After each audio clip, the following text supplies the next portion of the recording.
북한강은 아직은 우리가 갈 수 없는 땅 금강산에서 시작된다.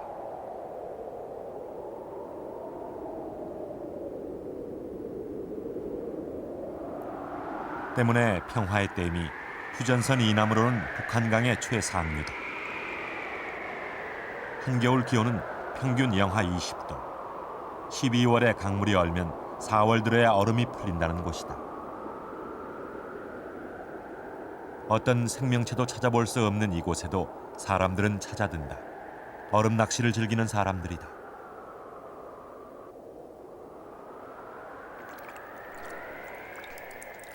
얼음 속에서 흔히 잡히는 것은 냉수성 어종인 빙어가 대부분이다.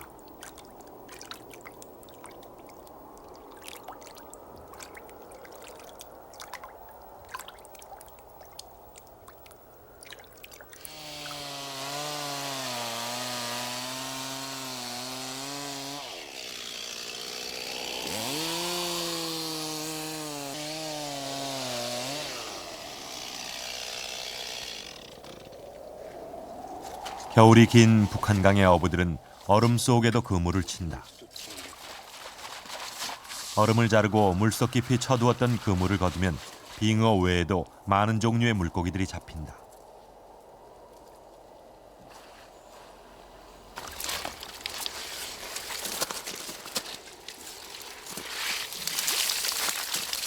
피라미, 붕어, 누치, 참마자.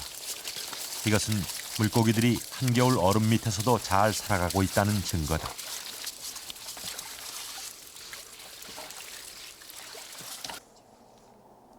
물고기들은 이 추운 겨울을 어떻게 보내고 있을까?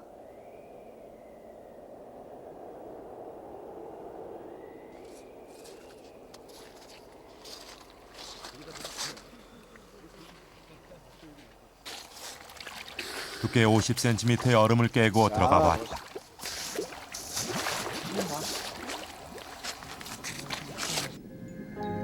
얼음 바로 밑에는 빙어떼가 매우 활발한 움직임을 보이고 있다.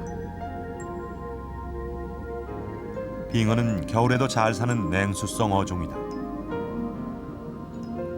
다른 물고기들은 보통 수온이 영상 10도 이하로 떨어지면 얼음이 얼지 않는 아래쪽으로 이동한다.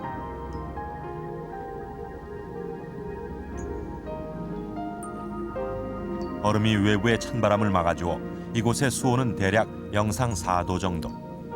산소를 소비하는 유기물 분해 작용이 줄어들어 산소도 풍부했다.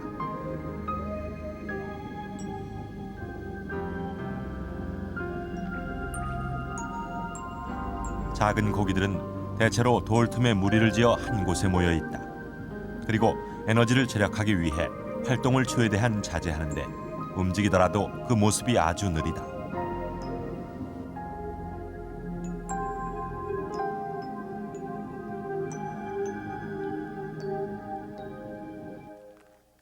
온도가 내려가면서 활동력과 식욕이 줄어들긴 해도 물고기들은 먹이 활동을 계속한다.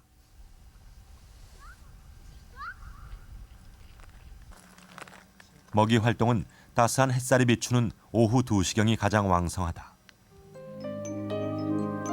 작은 물고기들은 겨울에도 햇빛을 이용해 자라는 부착조류나 미생물을 잡아먹는다.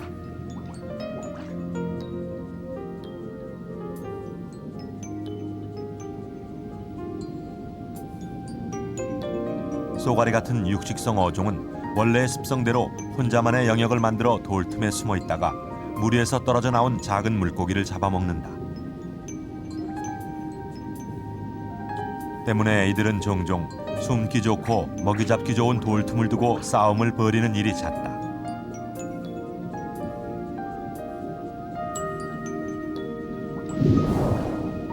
돌 틈에 꼼짝 않고 숨어있던 쏘가리가 주변을 지나는 작은 물고기를 기습 공격했다.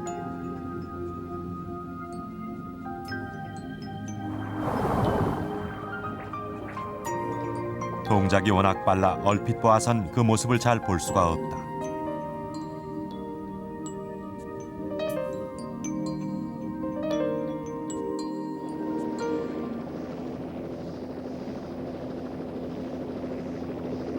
북한강은 금강산 만폭동에서 발원한다.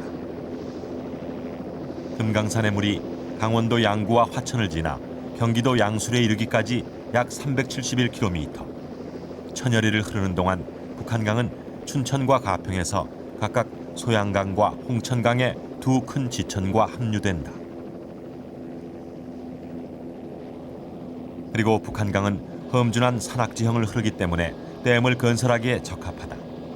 최상류의 평화의 댐을 비롯해 화천댐과 춘천댐, 의암댐, 그리고 청평댐까지 모두 5개의 댐이 차례로 들어서 있다.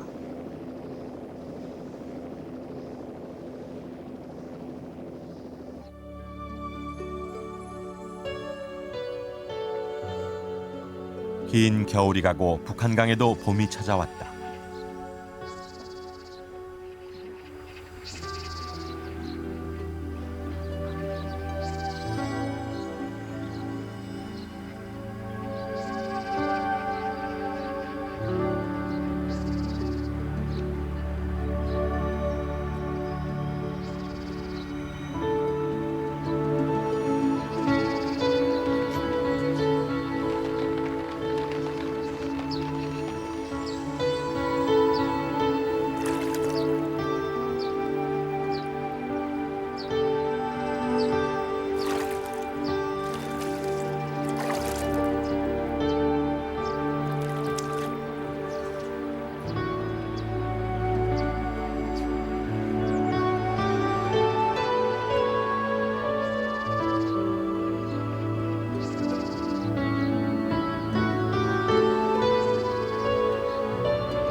파로호는 북한강 상류에 화천댐을 막아 생긴 호수로 일반인들의 출입이 많지 않아 생태계가 비교적 건강하다. 여느 곳보다 늦게 시작된 파로호의 봄. 긴 잠에서 깨어난 생물들의 봄맞이가 분주하다.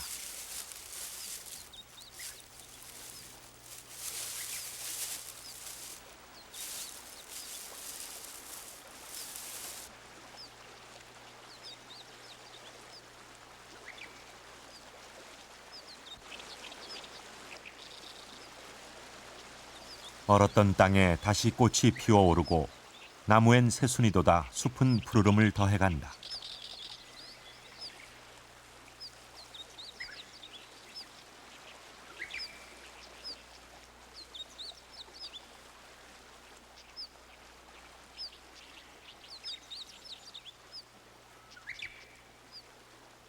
원앙이는 벌써 짝짓기를 끝내고 포란 중이다. 천연기념물 327호로 지정된 원앙이는 전국의 산간 강가에 서식하는 흔치 않은 텃새다. 빠르면 4월경에 산란을 시작해 암컷 하나가 9개에서 12개의 알을 낳는다.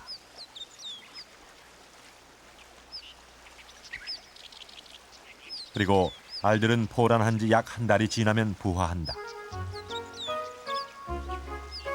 부화한 새끼들은 며칠이 지나면 둥지에서 나와 스스로 땅 위에 뛰어내리는데 이를 이소라 한다.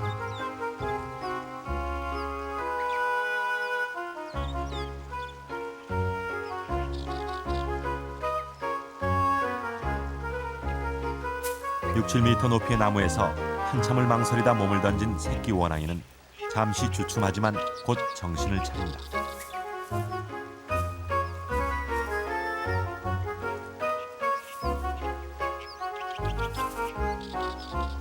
두 번째 놈들부턴 이소하는 속도가 빨라진다. 어미 원앙이는 주변을 경계하며 지켜보기만 한다.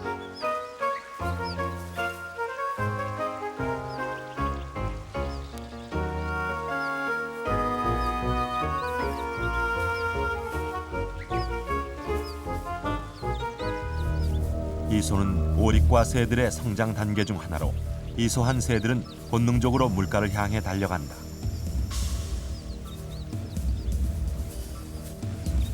어린 새끼들이지만 달리는 속도가 여간 빠르지 않다.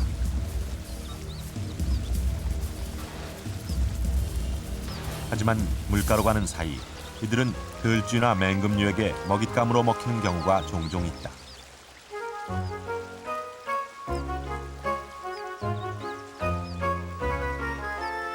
다행히 살아남은 새끼들은 먹이원이 풍부한 북한강 상류의 맑은 물에서 건강하게 자랄 것이다.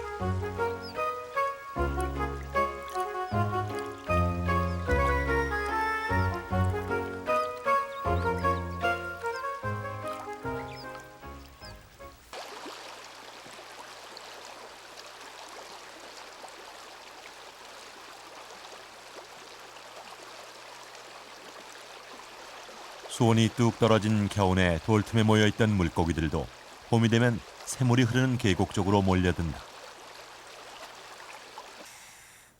본류가 지천과 만나 흐르는 새물엔 먹이와 산소가 풍부하기 때문이다.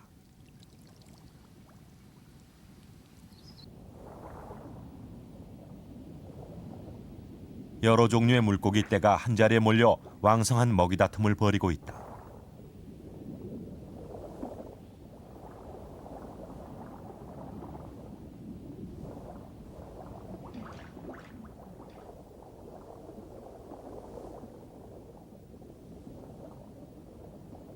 그러나 갑작스런 쏘가리의 등장에 대부분의 물고기들이 혼비백산 흩어지고 만다.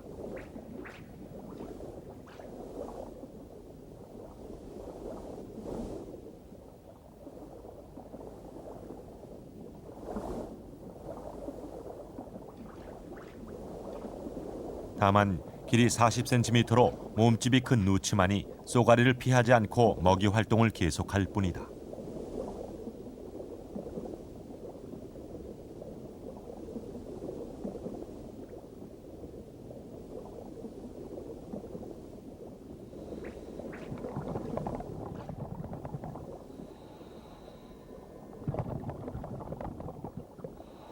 쏘가리 같은 육식 어종들은 물이 맑고 바위나 큰 자갈이 많은 비교적 깊은 물 속에 산다.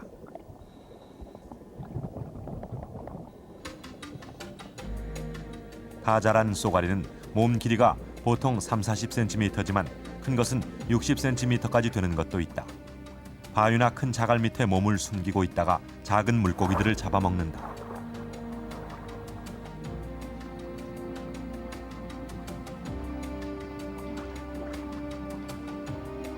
몸집이 큰 만큼 위의 크기도 커서 먹이를 단숨에 삼켜 소화시킨다.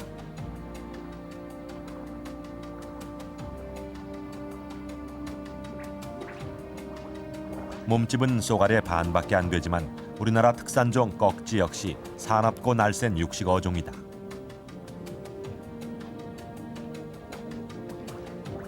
한 번 겨냥한 먹이는 절대 놓치는 법이 없어서 사냥의 명수란 별명이 있다.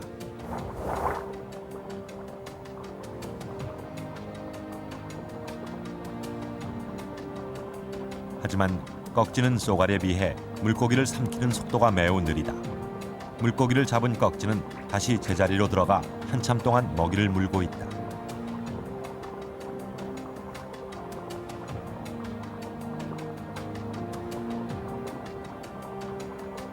동사리의 먹이 활동은 독특하다. 몸통의 무늬가 자갈색과 유사한 동사리는 바닥에 납작 엎드려 먹이를 노린다. 움직일 때도 배를 바닥에 붙이고 기어다녀 움직임이 눈에 잘 띄지 않는다. 때문에 작은 물고기 떼는 착각을 일으켜 동사리 위를 유유히 지나가다 먹잇감이 되고 만다.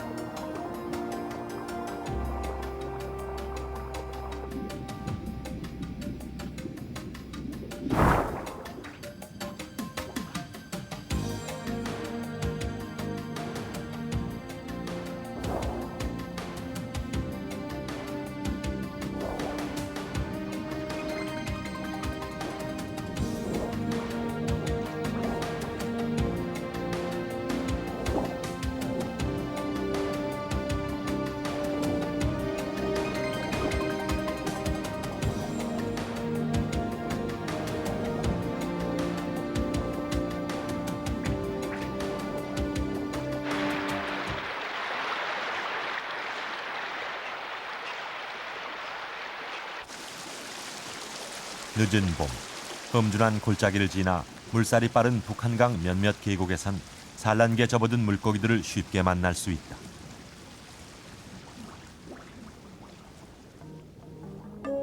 우리나라 특산종 눈동자개 2마리가 산란초를 놓고 한창 몸싸움을 벌이고 있다. 짝짓기와 산란할 털을 잡는 일은 이 시기의 물고기들에게 가장 중요한 임무다.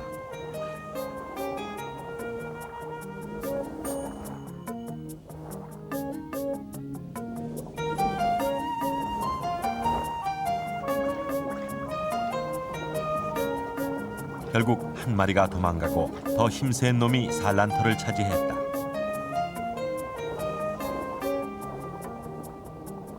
쉬리는 비교적 이른 시기에 산란을 하는 물고기다.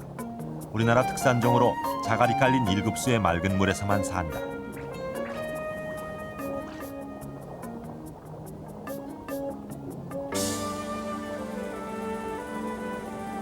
깨끗한 자갈을 골라 암컷이 몸을 비벼 돌에 알을 붙이면 수컷이 수정을 시킨다.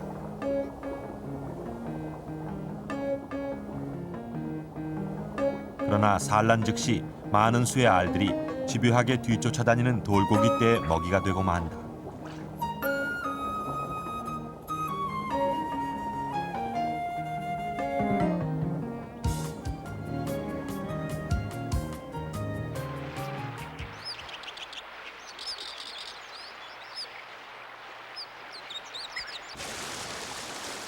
대부분의 물고기가 봄부터 초여름까지가 산란기인데 물이 깨끗하고 깊이가 깊지 않은 곳을 산란터로 택한다.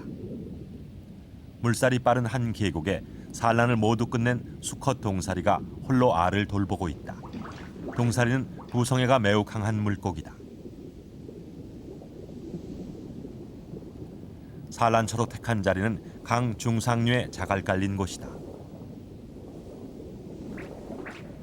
물이 맑고 물살이 빠른 곳으로 산소가 풍부해 알들이 잘 자랄 수 있다.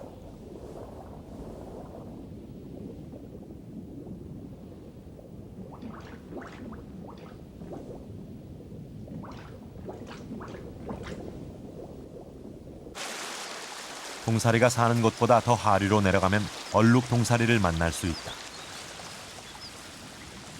얼룩 동사리는 비교적 물살이 느린 하천의 중하류에 산다.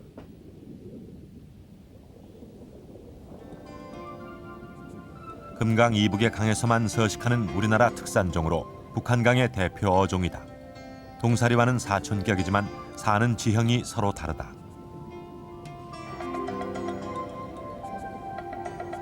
먹이를 잡는 습성은 동사리와 마찬가지다. 자갈바닥에 배를 붙이고 가만히 엎드려 있다가 뛰어오르며 작은 물고기들을 불시에 잡아먹는다.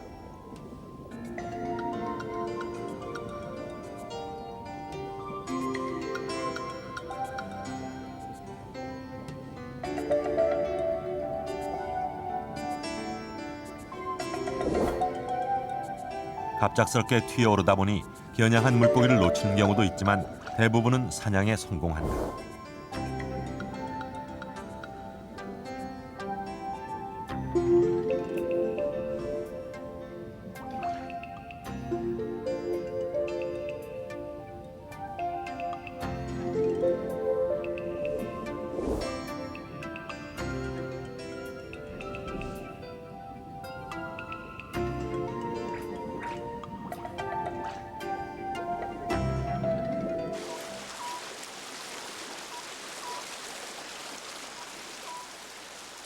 대부분의 육식 어종이 그렇듯 얼룩동사리도 밤이 되면 더욱 활발하게 움직인다.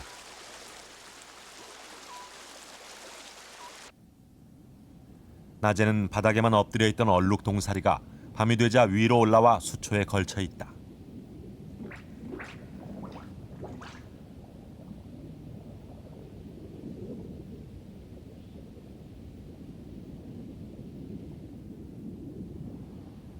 행동 반경을 넓혀 보다 본격적인 먹이 사냥을 하려는 것이다. 자유자재로 위아래를 오가며 얼룩동사리는 열심히 먹이 활동을 계속한다.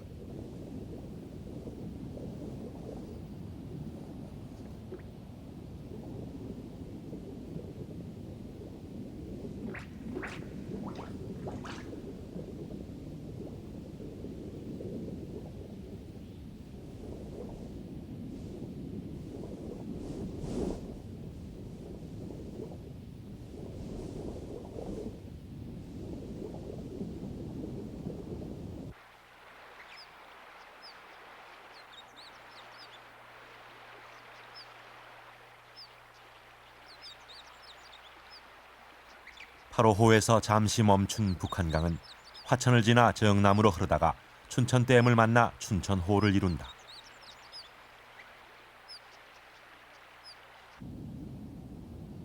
이곳에선 그토록 왕성하게 먹이 활동을 하던 얼룩동사리가 산란을 준비하고 있었다. 큼직한 바위를 산란터로 정한 얼룩동사리 수컷이 정성스레 청소를 하고 있다. 암컷이 알을 잘 붙일 수 있도록 바위 밑을 닦는 것이다. 그리고 암컷을 기다린다. 잡식성 물고기들이 암컷 한 마리에 수컷 여러 마리가 붙어 산란하는 것에 비해 육식성 어종 동사리는 수컷이 자리를 잡고 암컷을 부르는 상이한 모습을 보여준다.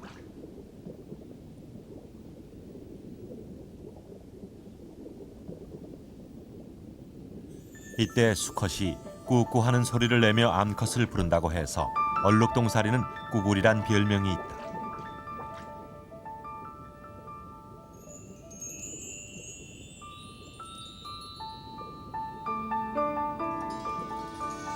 수컷은 소리를 신호로 조심스레 다가온 암컷을 신부로 맞아들이고 산란 전 행동을 시작한다. 반갑다는 듯 앞지느러미를 깨물기도 하고 몸을 비비며 빙글빙글 도운다.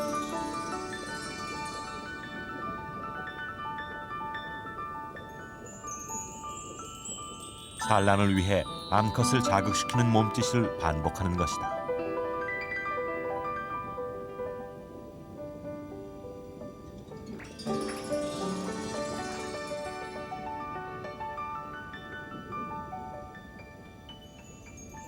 하지만 산란은 바로 이루어지지 않는다. 암컷은 수컷이 닦아놓은 산란터가 안락기에 적합한지 살피는 신중한 모습을 보인다.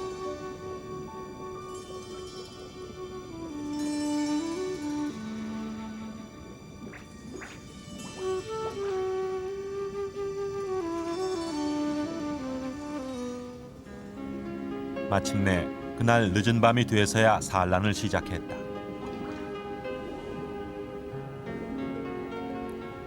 암컷이 바위 밑에 거꾸로 매달려 산란할 동안 수컷은 아래서 암컷을 받쳐준다.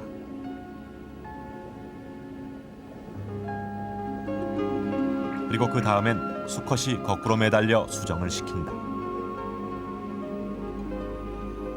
이들은 이렇게 약 30초에서 1분 간격으로 자리를 바꿔가며 산란과 수정을 반복한다. 암컷이 산란한 투명했던 알은 수컷이 수정시킨 후 노랗게 변한다.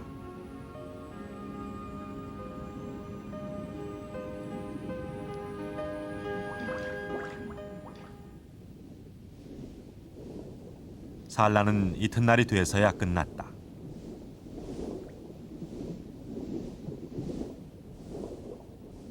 산란이 끝나면 암컷은 떠나고 수컷 혼자 알을 돌본다.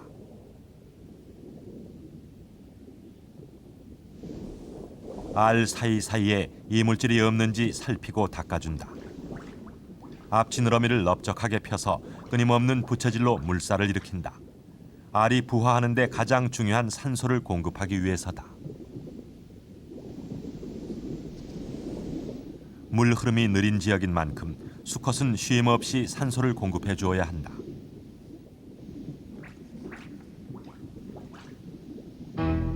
그런데 잠시 수컷은 바짝 긴장한다.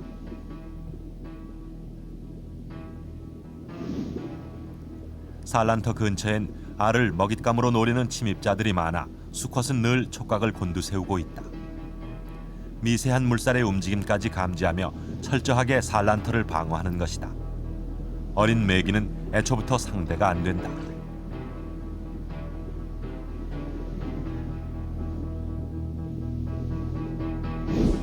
포악하기 이를 데 없는 외래종 블루길도 일격에 물리치고 만다.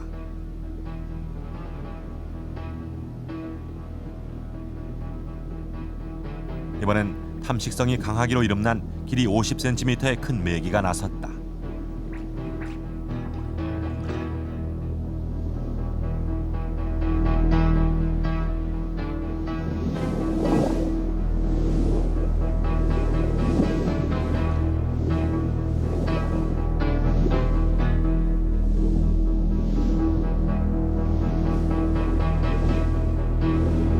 몸집에 서너 배나 큰 메기의 공격에도 얼룩동사리는 조금도 지체 없이 달려들었다. 그리고 메기의 주둥이를 물어뜯어 쫓아내는 데 성공했다.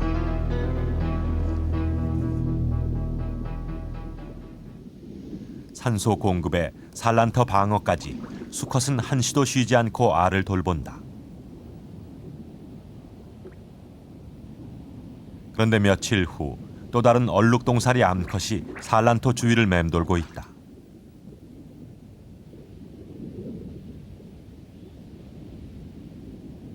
암컷은 일정 거리를 두고 떨어져 조심스러운 움직임을 보이고 수컷도 산란터 밖으로 나와 경계를 늦추지 않았다. 그렇게 오랜 시간을 마주하다가 허용의 표시인 듯 수컷이 산란터 안으로 물러나면서 찾아온 암컷을 두 번째 짝으로 맞이한다.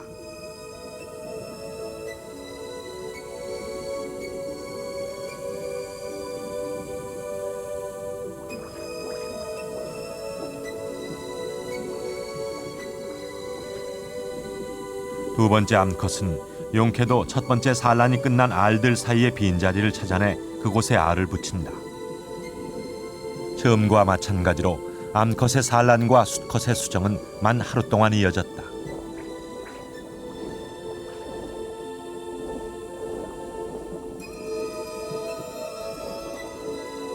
암컷이 알을 낳는 산란공은 뒷지느러미 바로 앞에 있다.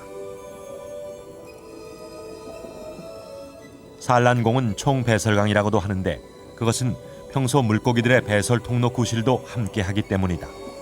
총배설강은 산란기가 되면 두드러지게 커져 알을 방출하는 산란공 역할을 한다. 그리고 산란공에서는 흡착력이 강한 끈끈한 점액질이 묻어나와 알이 나오는 즉시 바위에 붙게 된다. 이 때문에 산란된 알은 물살이나 웬만한 자극에도 떨어지는 일이 거의 없다.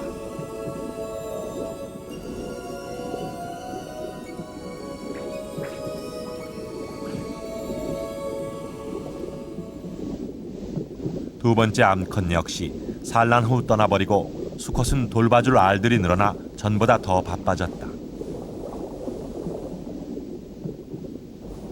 그리고 두 번째 암컷이 떠난 다음 날 세 번째 암컷이 찾아와 같은 방법으로 산란을 했다.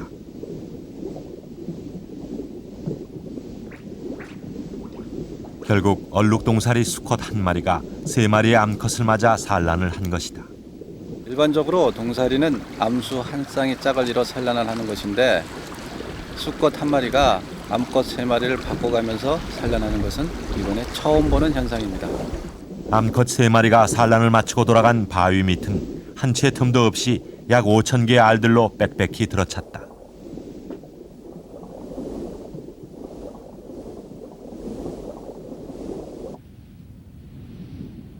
그리고 수컷은 지친 기색도 없이 더 부지런히 알을 돌본다. 수많은 알 어느 것 하나 소홀하지 않겠다는 듯 수컷은 넓고 평평한 바위 밑으로 오가며 열심히 부채질을 해준다.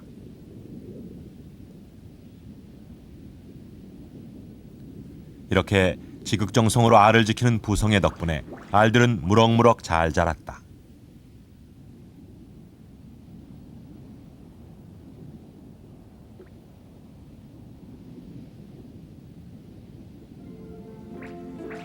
수정 일주일 후 꼬리와 눈이 차례로 생긴 알들의 모습이다. 세 번의 산란이 간격을 두고 일어났기 때문에 아직 난황만 크게 갖고 있는 알들과 제법 형태를 갖춘 것까지 여러 단계의 알들이 뒤섞여 있다.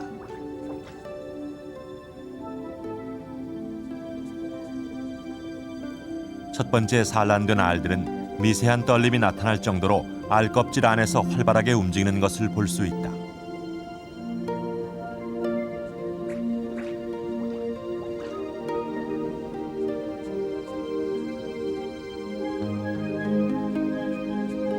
수컷은 알들에게 더 힘을 내어 부채질을 한다. 이 시기부터 부화할 때까지 알들은 더 많은 산소를 필요로 하기 때문이다.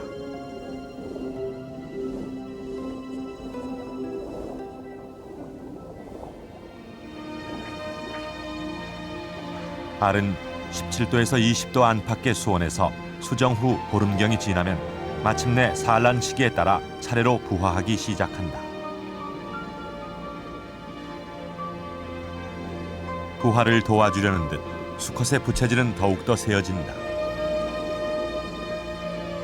20여일에 걸쳐 그토록 정성스레 쏟아부은 얼룩동사리의 부성애가 결실을 맺는 것이다.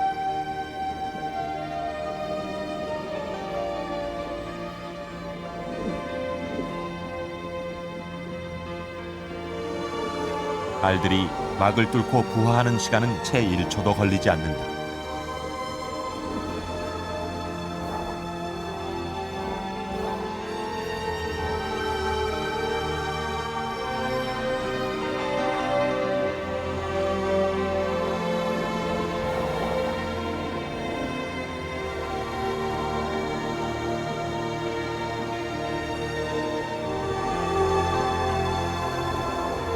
첫 번째와 두 번째에 걸쳐 산란한 알들은 대부분이 부화했고 마지막에 산란한 알들만 남아있다.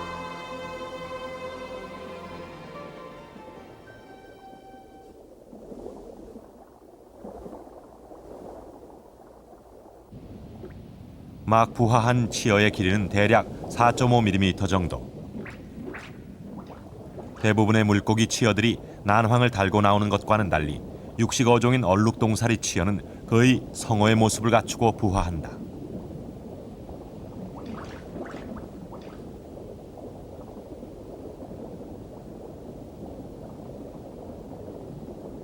그리고 부화 직후 모래나 자갈 틈으로 흩어져 각자 제 살 길을 찾는다.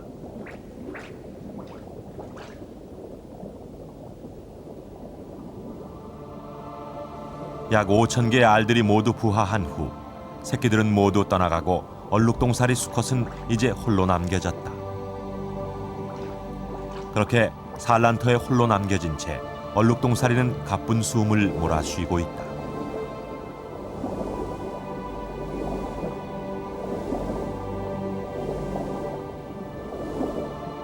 세 마리의 암컷을 맞아 산란을 하고 자신보다 몇 배나 큰 침입자들을 물리치고 알을 지켜냈던 얼룩동사리. 20여일을 아무것도 먹지 않은 채 뜨거운 부성애를 보여주었던 얼룩동사리는 산화하듯 그렇게 생을 마감했다.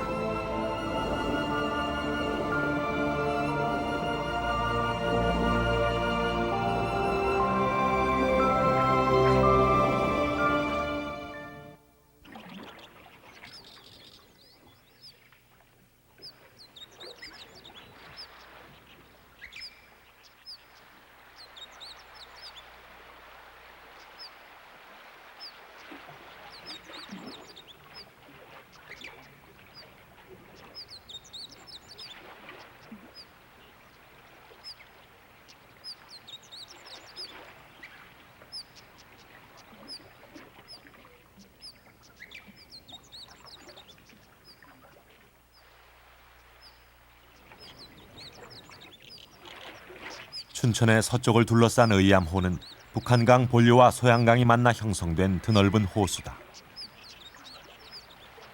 의암호엔 위도, 중도 등 여러 개의 섬이 있고 특히 수초지대가 잘 발달해 있다. 이곳에서 많이 볼 수 있는 수초는 물을 맑게 해주는 달뿌리풀. 달뿌리풀은 전국 각지의 골짜기 하천변에 자라는 생명력이 강한 덩굴성 식물이다.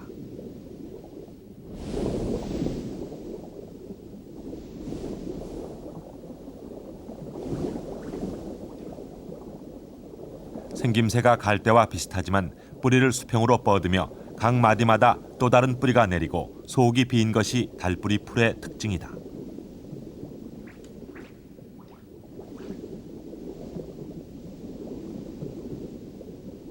대부분의 수초지대와 마찬가지로 달뿌리 풀 근처에도 항상 많은 물고기가 모여 있다. 특히 치어들이 많은데 유기물 등 먹이가 풍부하고 안전하게 숨을 수 있기 때문이다.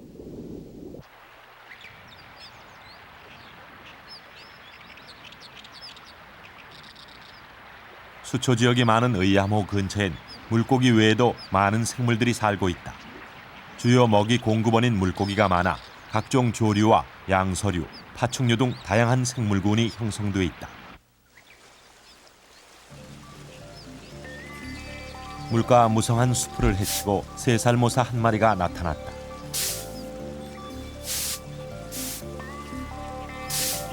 일명 불독사라고도 불리는 3살 모사는 이빨에 강력한 독을 가진 뱀으로 북한강 주변에 흔하다.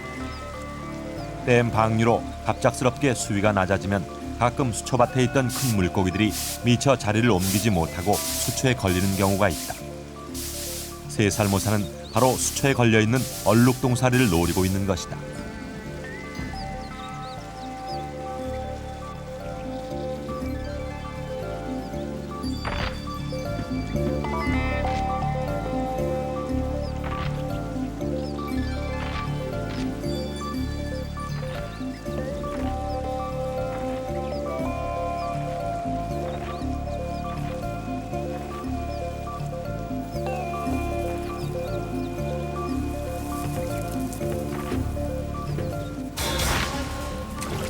갑자기 뱀이 몸서리를 쳤다.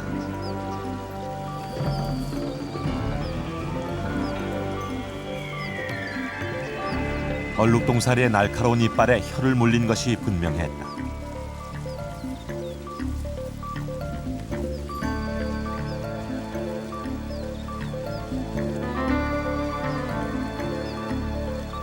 세 살 모사는 좀처럼 얼룩동사리를 삼키지 못하고 있다.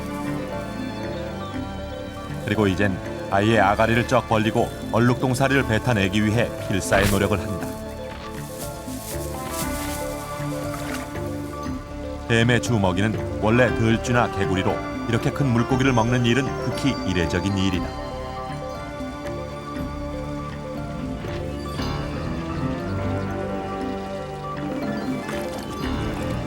잘못 선택한 먹잇감을 도로 뱉어내기 위해 3살 모사는 얼룩동사리를 물속에 넣고 휘저어보지만 허사다.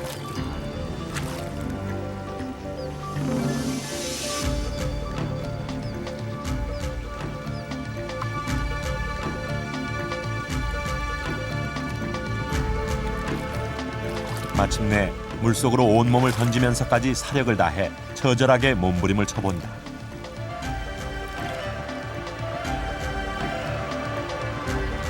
얼룩동사리는 톱니같이 생긴 그 날카로운 이빨이 삼중구조로 되어 있고 또 안쪽으로 그 휘어져 있어 한번 물면 죽을 때까지 놓지 않는 습성이 있습니다.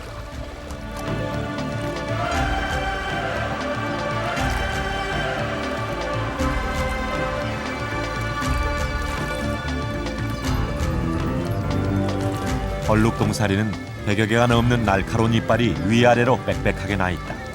게다가 안으로 약간 굽어 있기 때문에 한 번 물면 놓치는 일이 거의 없다.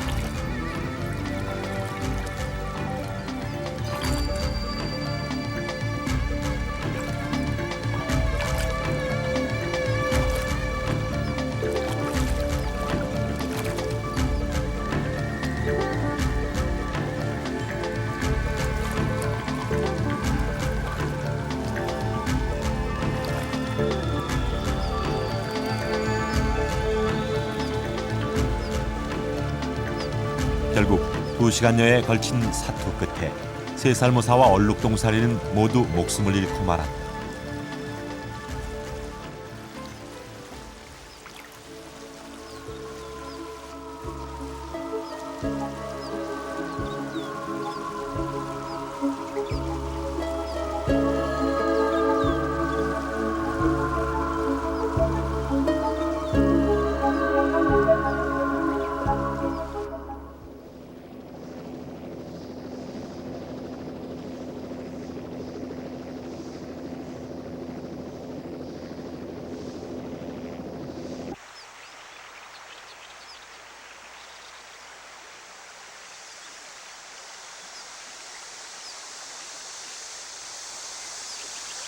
춘천을 지나 하류로 내려오던 북한강 물줄기는 가평에서 홍천강과 합류한다. 청평호의 끝자락이기도 한 이곳은 물 흐름이 빠르지 않아 홍천강 하류에서 떠내려온 퇴적물이 쌓여 모래와 자갈지형이 형성돼 있다.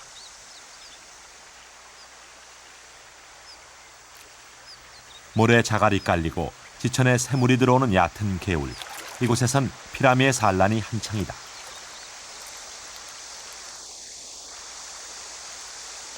물 깊이가 얕아 쏘가리나 꺽지 같은 육식 어종의 간섭 없이 안심하고 짝짓기에 열중한다. 바로 이때를 노리는 또 다른 천적이 있다.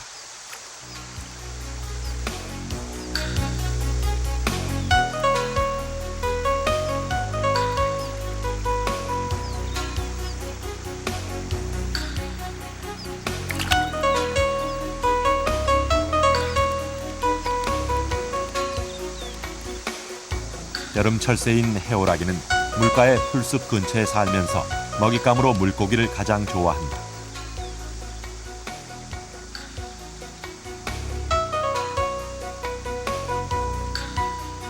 여름이 깊어가면서 다양한 생물들의 먹이 활동은 더욱 활발해진다. 물속에 사는 곤충 가운데 노린재류에 속하는 장구애비가 개구리를 잡았다. 노린재류는 육식성이고 입이 뾰족한 곤충의 총칭이다.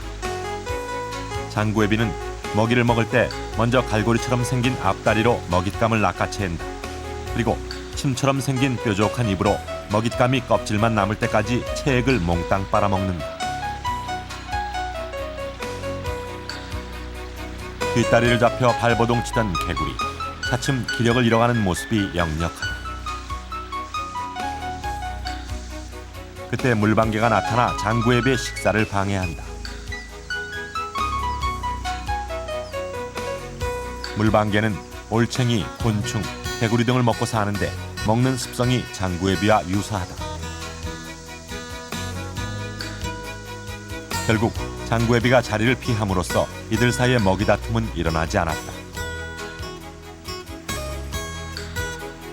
개구리는 체액이 거의 빨려나가 이미 움직임이 멈춰 있었다.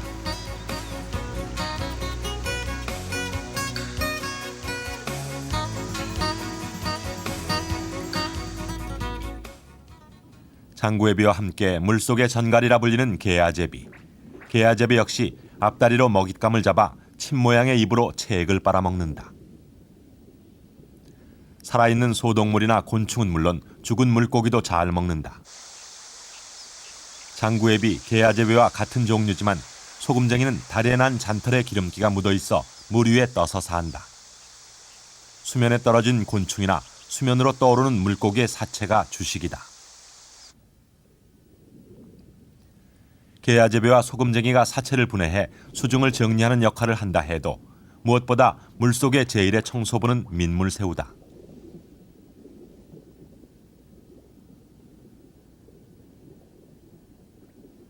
특히 민물새우의 한 종인 징거미는 사체를 완전히 먹어치워 물을 맑게 하는 데 1등 공신이다.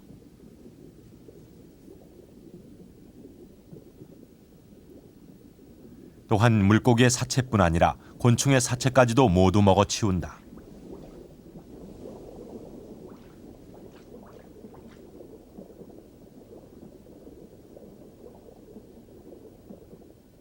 양다리에 복슬거리는 털을 단 참개는 수컷으로 물고기도 잘 먹지만 다슬기를 제일 좋아한다. 그런데 이곳에서 참개를 만난 것은 너무나 뜻밖이다. 참개는 민물과 바닷물이 만나는 기수역에서 산다. 우리나라에서는 현재 섬진강 하구, 하동지방에 많이 서식하고 있으며 동서해안으로 흘러드는 강 하류에 두루 분포해 있다. 하지만 최근 들어 전국의 하천들이 많이 오염되어 그 숫자가 많이 줄고 있다.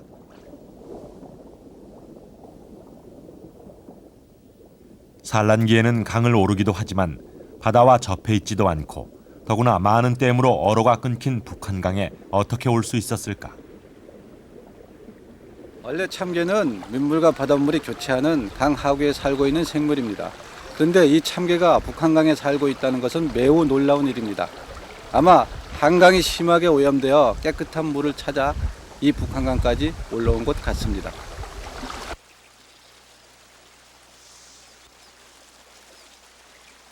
작은 자갈이 섞인 모래지대는 자라의 서식지이기도 하다. 자라는 자랏과에 속하는 파충류의 하나로 얕은 바다나 하천에 산다. 햇살이 따스한 날엔 일광욕을 즐긴다.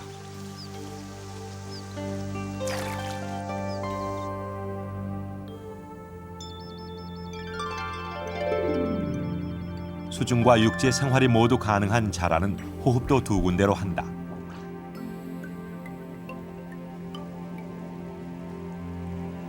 (70%는) 배갑이나 복갑의 피부로 하고 (30%는) 가느다란 관으로 되어 있는 코끝을 수면에 들이우고 한다.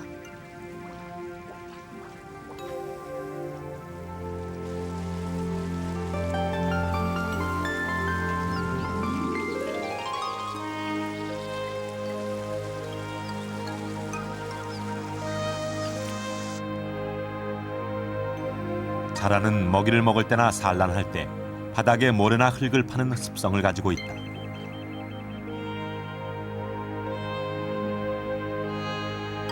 먹이 활동은 물 밑바닥에 모래를 파고 그 안에 숨거나 납작 엎드려서 하는데 주로 물고기를 잡아먹고 산다.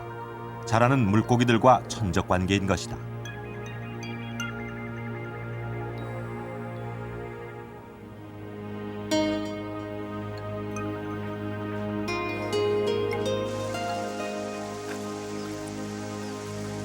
하천의 중하류 부근, 흐름이 느린 곳에 주로 사는 미꾸라지 한 마리가 자라의 먹잇감이 됐다.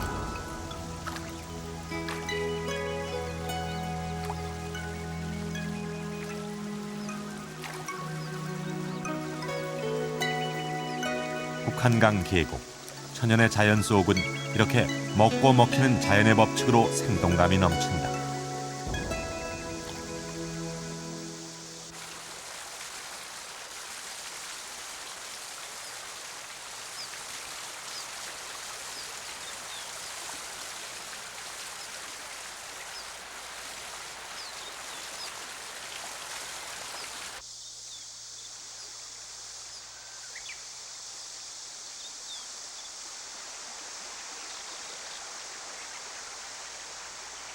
비가 그치면서 최근 들어 숫자가 급격하게 줄고 있는 두꺼비가 나타났다. 두꺼비는 일반적으로 큰 비가 내리면 두꺼비집이 물에 잠겨 이사하면서 나타나는 것으로 알려져 있지만 그것은 속설일 뿐이다. 두꺼비는 4월 초 산에서 내려와 물에서 산란을 하고 비가 많이 내리는 6, 7월경이면 부화한 새끼 두꺼비가 자라 산으로 돌아간다. 큰 비가 내린 후 사람들 눈에 많이 띄는 두꺼비는 다 자란 어린 두꺼비인 것이다. 두꺼비의 뒤를 이어 살모사 한 마리가 강을 미끄러지듯 유영한다.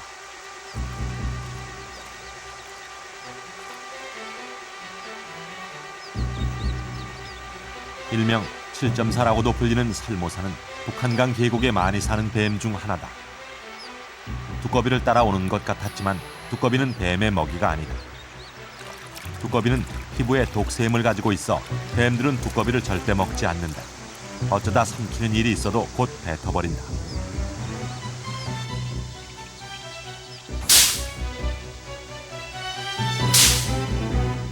자기 입보다 몇 배나 더 큰 어린 동물까지도 먹어치우는 살모사. 사람까지도 겁을 내지 않는다.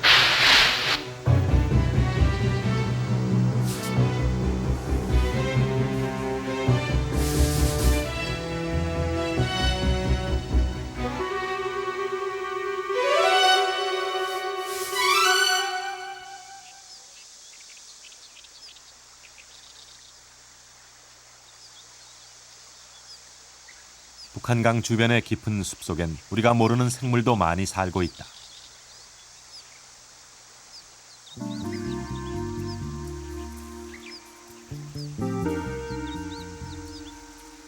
지렁이를 향해 다가가고 있는 이 생물은 아직 알려지지 않은 미기록종으로 자세한 명칭은 없지만 외형상 유형동물의 하나로 밝혀졌다.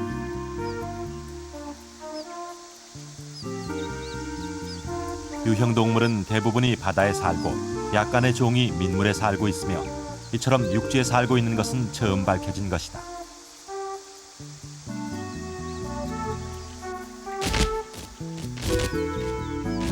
유형동물은 육식성으로 먹이를 먹을 때 접착력이 강한 끈이 입에서 나와 먹이에 흡착한다.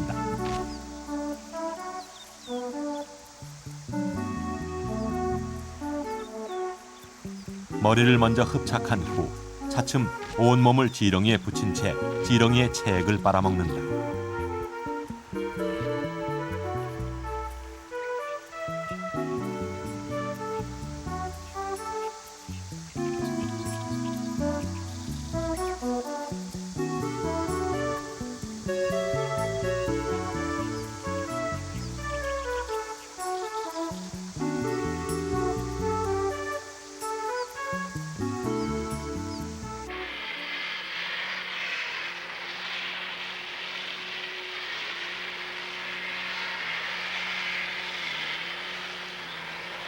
청평호에 들어서면서부터 북한강은 더 이상 자연의 강이 아닌 인간의 강이 된다.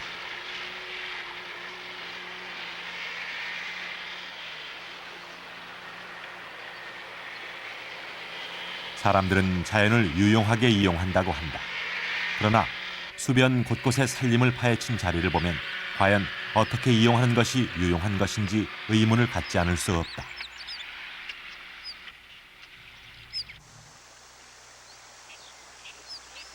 수천 종의 생물이 함께 어우러지며 수천만 년 지켜온 자연과 그 자연의 법칙은 사람들 손에 의해 불과 수십 년 만에 소멸하고 있다.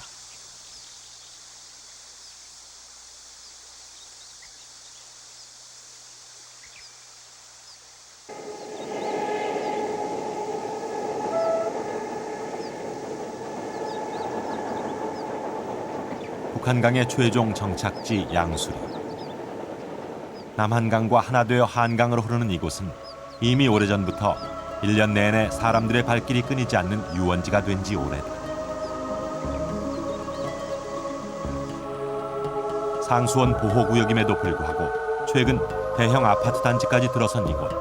양수리의 수중은 과연 어떤 모습일까?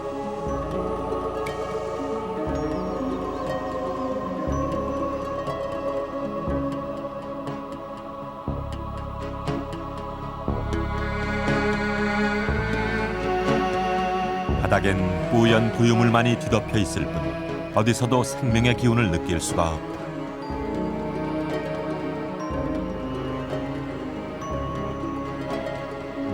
금강산 만폭동의 맑은 물이 높은 산과 험한 골짜기를 흘러 굽이굽이 천리길을 달려온 북한강.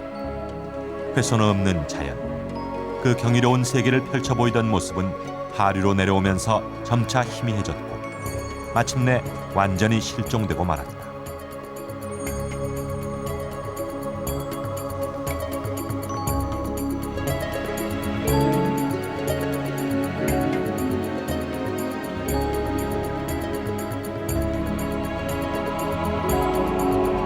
이런 모습으로 북한강은 지금도 흐르고 있다.